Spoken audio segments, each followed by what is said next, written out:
It was supposed to be a dream honeymoon, a celebration of love and new beginnings.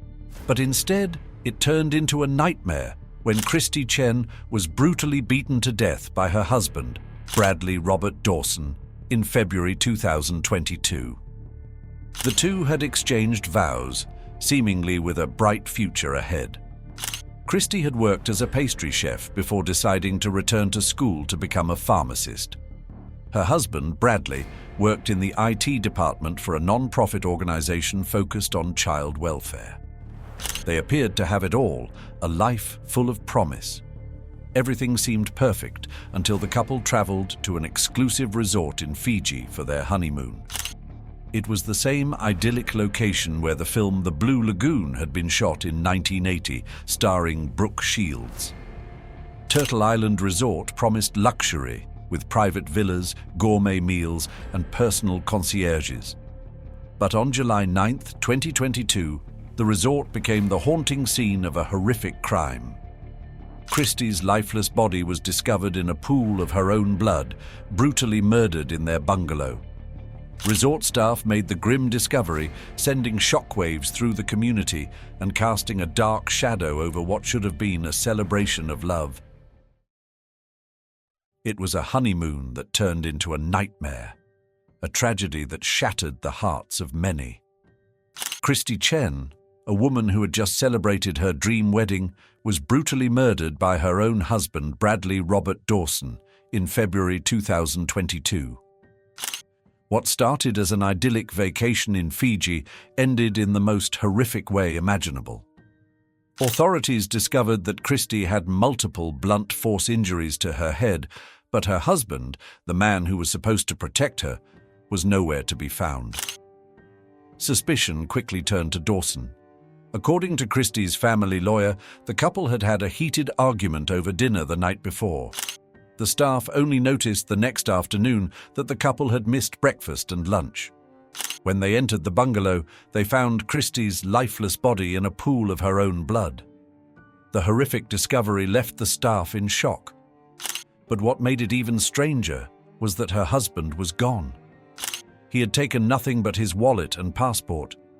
His phone and watch were left behind, but GPS tracking would later reveal his whereabouts. He had fled in a kayak to a remote island while his wife lay there, killed by his hand. Within 36 hours, Dawson was tracked down and captured on the island. His lawyer claimed he was in shock, that he had panicked after the loss of his wife. But no one seemed to believe that the man who killed his wife was truly in shock. The reality was undeniable. He had murdered her. While Dawson hid on that island, Christy's family could not bring her body home. It had been so badly mutilated that embalming was impossible, and her body couldn't be returned to the United States. Instead, she had to be cremated. The pain Christy's family endured was unbearable. They could not bring their loved one home, could not hold her in their arms as they had hoped after her tragic death. Dawson pleaded not guilty. He claimed it was an accident, a tragedy caused by circumstances. But the facts were irrefutable, and after 2 long years of waiting, he finally stood trial in Fiji. The trial was brief, but the impact was immense.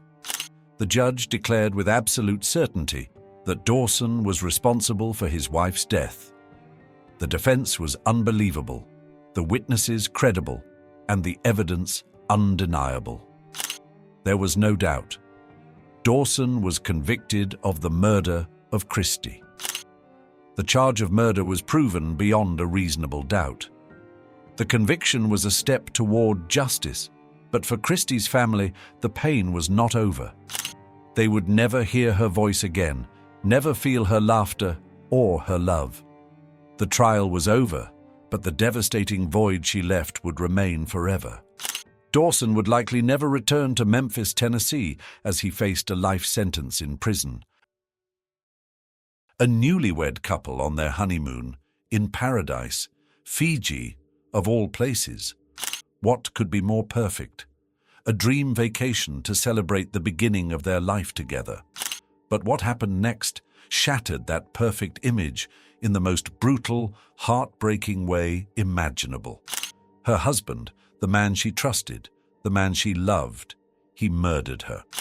Christy Chen, a woman who should have been filled with joy, was beaten to death by the person who promised to protect her. This tragedy is a stark reminder of a painful truth we all know but often ignore. Life isn't always what it seems. The pictures we see on social media, the smiles, the perfect moments, it's all a facade. Behind those seemingly happy moments often lies anger, frustration, and deep, unresolved issues. This perfect honeymoon, this dream, was a lie. And tragically, Christy paid the ultimate price. And now, the accused has the audacity to call it an accident. An accident. Can you even imagine? The brutality of it all. Christy's lifeless body found in a pool of her own blood, battered beyond recognition, in a luxury bungalow on a beautiful island. And yet, her husband, the man who killed her, claims it was an accident. How can anyone believe that? The sheer cruelty of this act, the savage violence, is beyond comprehension. Let's talk about that defense for a moment. The idea that this was all just an accident, it's laughable, isn't it? I mean, when you look at the facts, when you see the evidence, it's clear as day. He killed her. There's no doubt, no accident. This wasn't some tragic misunderstanding. This was a calculated act of violence. The fact that he tried to claim it was an accident shows just how disconnected from reality he truly was at that moment. A person who can commit such an atrocity is clearly so emotionally detached, so consumed by rage, that they lose all sense of control. What's even more chilling is the aftermath. Christy's family couldn't even bring her body home. Her injuries were so severe that embalming wasn't even possible. Her body was beyond recognition. Instead, her family had to fly her ashes back to the United States, unable to give her the proper burial she deserved. Imagine the pain of that. Her family had to bury the remains of their loved one, not in peace, but in a cold, cruel reality. That level of brutality is unimaginable. Every murder is a result of unimaginable violence. But this one, the violence was so extreme, so savage, that it suggests a complete breakdown in the person who committed it. A person who was so emotionally unhinged that they couldn't stop themselves, couldn't control their rage. At that moment, something inside him snapped. He didn't just hurt her, he destroyed her. He hit her so hard, so relentlessly, that her body was left broken to the bone. A beautiful woman, full of life, now reduced to nothing but a victim of unspeakable cruelty. It's hard to wrap your mind around the fact that someone could do this to another human being, let alone their own wife. But it's the reality that Christy's family has to live with. The horror of it all, the pain, the heartbreak, it never truly goes away. And what's left behind? A trail of devastation, a life lost, and a man who will never escape the consequences of his actions. Imagine a woman whose life was violently taken from her, and not even her family can give her a proper funeral. They couldn't bring her body home, couldn't lay her to rest as they should have been able to. His emotions are not a reason to reduce his punishment. Although Bradley was described as not a violent person by some, that this is not the act of someone who was calm, reasonable, or logical. It's not the behavior of a cold-blooded, calculating murderer. But there are different kinds of murder. There are murders that are planned, calculated, and executed with precision. There are murders committed with a gun or a single stab wound. There are also unintended deaths. But this was something else entirely. This was an enraged man for reasons we may never fully know. We don't know what triggered the fight, what drove him to such fury, but we do know this. He was consumed by rage, and in an impulsive, brutal, and horrific act, he ended her life. This wasn't a crime of passion in the typical sense. This was someone who snapped, who lost all control. Bradley Dawson, by all accounts, had no criminal history. But does that mean this act of violence was random? Was it an isolated, spur-of-the-moment explosion of rage, or do we suspect, as often happens, that there may have been a history of abuse? We don't have all the facts, but what we do know is that in cases of domestic violence, there are patterns, cycles of abuse that escalate over time. Abusers don't just suddenly lash out in such extreme ways. It usually begins with verbal abuse, then progresses to pushing, shoving, maybe even light slapping. The abuser may show remorse, they may apologize, and there's a honeymoon period, but over time, it escalates. The violence intensifies, and it becomes more frequent. It's these early, lesser forms of violence, like a slap or a shove, that often get overlooked, but they are taken very seriously in courts across the country. Why?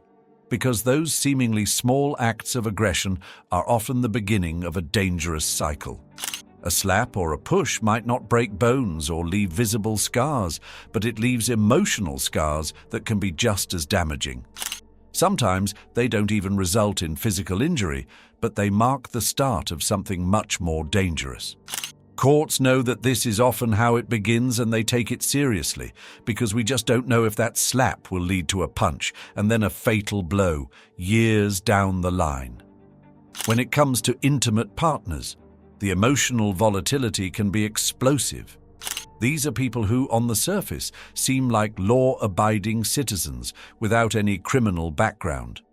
But in these intense, emotionally charged relationships, people can act in the most despicable and brutal ways possible. What might have started as a moment of anger can escalate into something far worse. And that is why it's so critical to recognize the signs of domestic violence early. We may not know when it will turn deadly, but we do know that without intervention, the risk grows. It's a ticking time bomb, and when it explodes, it's often too late. It's hard to comprehend the aftermath of what Bradley Dawson did. His actions simply don't make sense.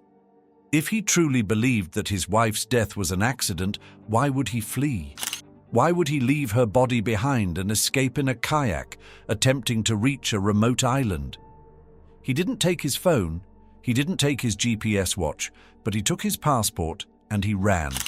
He didn't call for help, he didn't alert anyone to the situation. His wife, the woman he had just married, was brutally murdered.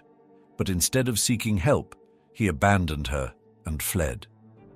As we reflect on the case and the punishment that awaits Dawson, we must also consider the broader implications of what this tragic event means.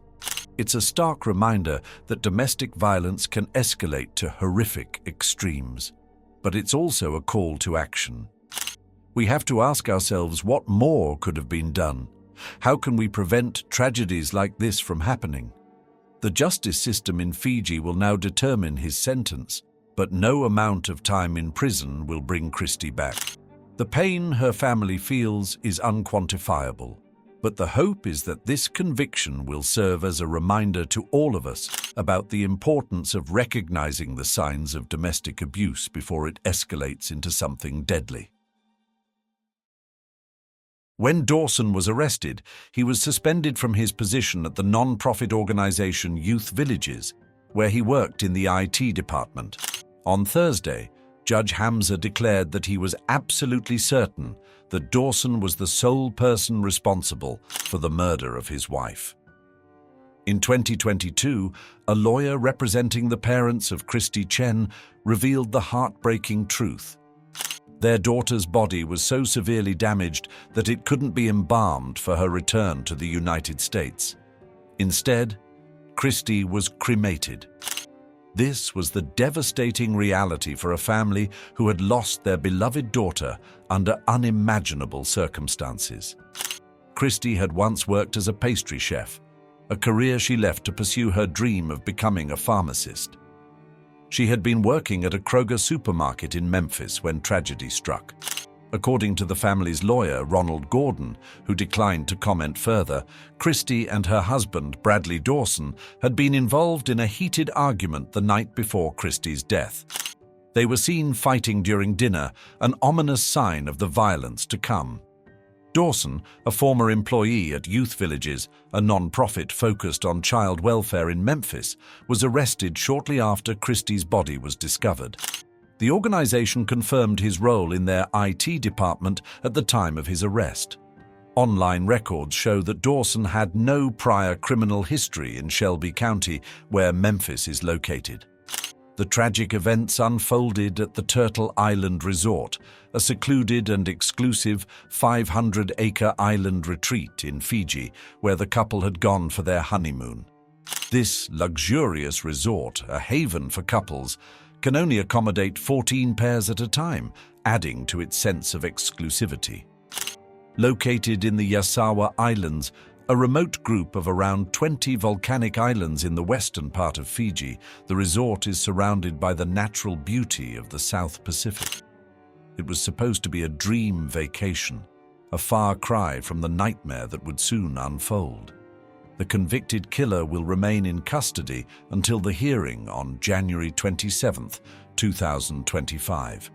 He faces a life sentence, and the law in Fiji reportedly allows the judge to set a minimum period before parole can be considered. But for Christie's family, no amount of time will ever be enough.